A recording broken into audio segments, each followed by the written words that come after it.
There are so many things to say, so we'll break it down into two parts. One, things related to architecture, and two, the paintings and statues that will take us all the way back to the 17th century. The small shrine is where you'll find the oldest church in Quebec, especially because, unlike the others, it didn't burn down, thanks to the stone from the South Shore.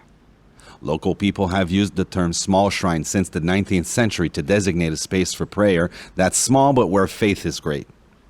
The term small shrine has been used in Cap de la Madeleine since at least 1891 to designate the former parish church built in 1720, which became the Chapel of the Rosary in 1880.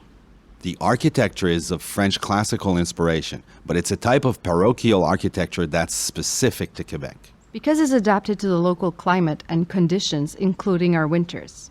It's also due to the availability of manpower and financial resources. And that's why it's modest, which is in fact very representative of our old rural churches.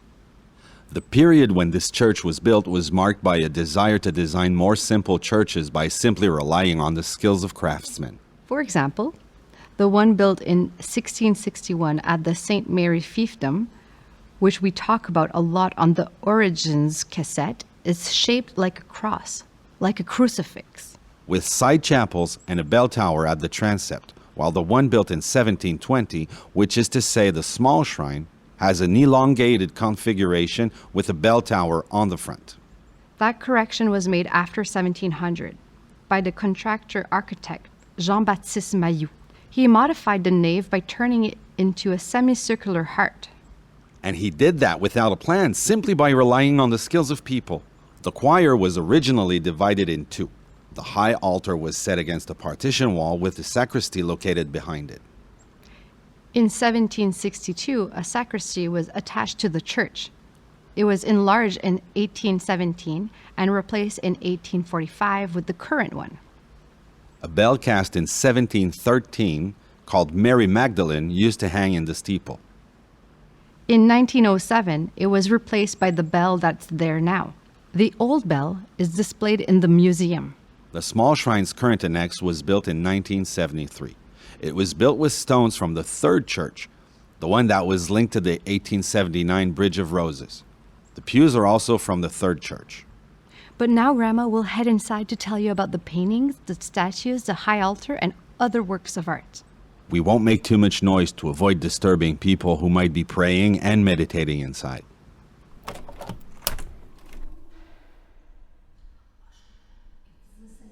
For nearly 200 years, the interior was sparsely decorated. However, in 1720, there was a large painting that represented a repentant St. Mary Magdalene. It was placed above the high altar, but it was moved in 1880 to make way for a painting of the Rosary, and then for the statue of Our Lady of the Cape in 1888. It's an oil-on-canvas painting attributed to the artist Jean Jacques, also known as the Blonde One. He was from Brussels and emigrated to New France in 1712. He settled in Montreal when he was 25 years old, where he married Catherine Chrétienne Guimau, also known as Lalande. The couple then settled in Trois-Rivières. He was a sculptor, and he made a few of the statues that are in some churches. However, 2 or 3 paintings are attributed to him as well, but we're not really sure. He may have imported them. Those paintings depicted a repenting Mary Magdalene, as well as a Madonna and Child. And Saint Anthony of Padua, my favorite one, which has helped me time and time again to find my keys. I learned that the paintings of the Madonna and Child and the repentant Mary Magdalene were in the small shrine as early as 1720. And that the painting of Saint Anthony of Padua, not that it's been lost, was for a church in Chambly. But the painting of the Madonna disappeared. The last photos date back to around 1948-1950, and Saint Anthony of Padua didn't help us to find it. It's worth knowing that Mary Magdalene has been the symbol of penance since the 6th century, through her association with the anonymous sinners of the Gospels. The painting depicts her with tears on her cheeks. But in a dramatic turn of events following Vatican II in 1965, the Catholic Church abandoned that position. Mary Magdalene became the apostle of apostles, as requested by Pope Francis.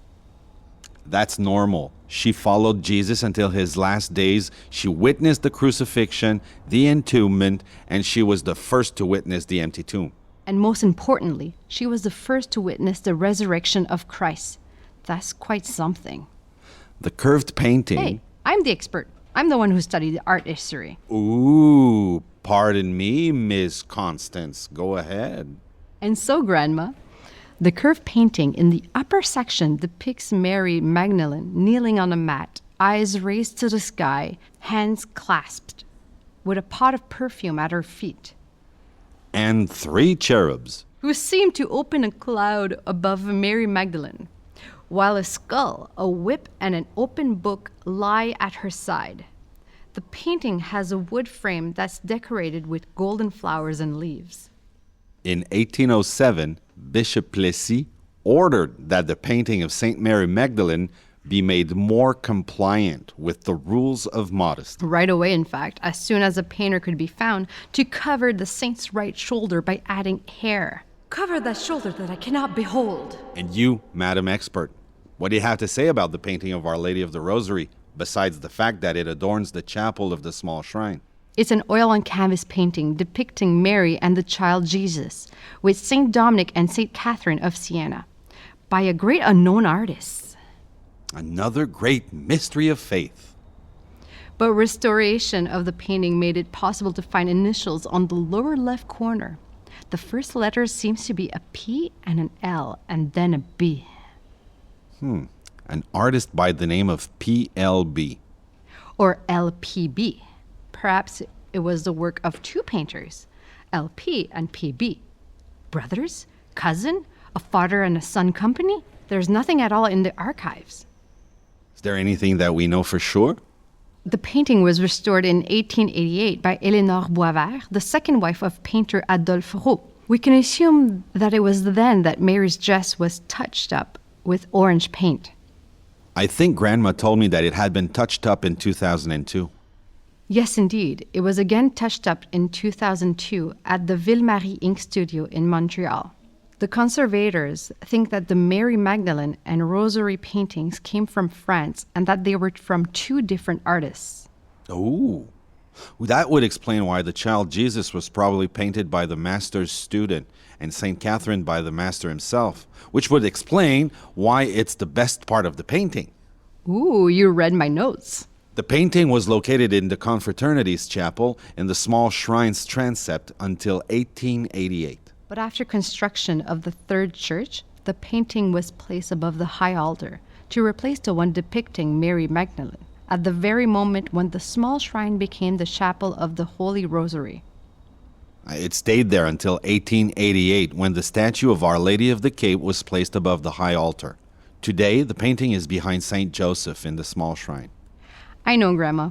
We often talk about the high altar, but it's a work of art in its own right. One of the oldest sculptures in the shrine. It's carved in wood and covered with white and gold paint. One part of the altar was built in the 17th century, while the other part was completed in the 20th century. An altar consists of 2 parts. The lower part, called the sepulchrum, and the upper part, above the sepulchrum, is called the tabernacle, which consists of the reserved Eucharist and the gradine. The shrine's tabernacle is really beautiful. It's made of oak. Its decor is a miniature altarpiece in itself, designed to highlight the reserved Eucharist. It's the oldest part of the shrine's high altar, said to have been carved in France and brought here by the Jesuits, who gave it to the parish council sometime around 1700. If, and I mean if that's the case, it would have been in the 1661 church, before being transferred to the 1720 church, which, as we know, became the small shrine. So, we might speculate that it might be even older than we think, because it could have been placed in Pierre Boucher's chapel from 1659 to 1661. That would make it the oldest tabernacle in Quebec. But it's important to say that the lower part of the tabernacle was modified in 1946 to receive a metal casing to serve as a new Eucharistic reserve. With a view to making the whole thing fireproof. This configuration represents a genuine treatise on religious history. The two low reliefs depict Mary's Annunciation. The one on the left shows Mary kneeling at her prayer stool, while the one on the right depicts the angel Gabriel with a dove above him. The four statuettes were added around 1925 and 1927. Those in the center, the two of them, represent the Good Shepherd, Jesus, and the Lamb, and underneath it, the Virgin and Child. Two very old works, probably made by different people. On either side are the statuettes of Saint Pius V to the left, and Saint Dominic on the right, who can be recognized by his lily and his books. He founded the Dominican order. Okay, you really read my notes. Grandma, don't you think he's becoming brilliant? Just like that, in one fell swoop. It's not divine knowledge. Hey, all right. I also read that in 1208, the Virgin Mary is said to have appeared to him under the name of Our Lady of the Rosary. As for Pope Pius V, who can be recognized by his cap and rosary, he's behind the creation of the Feast of Our Lady of the Rosary on October 7th. On my birthday. I hope you'll pray for me. But you probably haven't read anything about the sepulchrum, because its origins aren't recorded in the archives. All we know is that in 1893, it was just a kind of box that was replaced by a carved and gilded oak altar, which included a reliquary shrine. In general, a shrine means a reliquary containing the body of a saint, or sometimes even two or three if the saints were martyred together. It's therefore a sort of coffin reliquary. In 1922, that sepulchrum was replaced by another one that was built by Brother Saint-Onge. And, in a dramatic turn of events 5 years later, the sepulchrum was again replaced according to the plans drawn by the architect Gascon, who claimed that it would be a contrast. The 1922 sepulchrum was donated to the St. Lazarus Church. However, in another dramatic turn of events, in 1946, the sepulchrum was again replaced, this time by the current curved sepulchrum, which was built by a sculptor named Georges Trudel de Saint-Romuald. But you can see, and it's in your scrapbook, Grandma, the 1927 sepulchrum is in the kiosk at the Votive Candle Pavilion. And now, Grandma, we're going to take a short break before we chat about the statue of Our Lady of the Cape.